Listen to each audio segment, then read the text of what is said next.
గణేశారమ్మ అందరికీ నమస్కారం.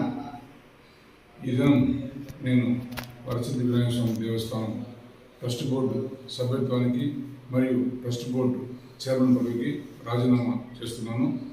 నాపై నమ్మకంతో 2 సార్లు నాకు ఈ పదవి ఇప్పించిన గౌరవనీయులు మాజీ ముఖ్యమంత్రి వర్యులు శ్రీ వైఎస్ జగన్మోహన్ రెడ్డి గారికి మరియు మాజీ మంత్రివర్యులు శ్రీ పెద్దిరెడ్డి రామచంద్ర గారికి మరియు రాజంపేట ఎంపీ గారైనటువంటి శ్రీ పెద్దిరెడ్డి మిథున్ రెడ్డి గారికి మరియు మాజీ ఎంపీ గారు శ్రీ రెడ్డప్ప గారికి మరియు మాజీ శాసనసభ్యులు శ్రీ ఎంఎస్ బాబు గారికి నా కృతజ్ఞతలు తెలియజేసుకున్నాను.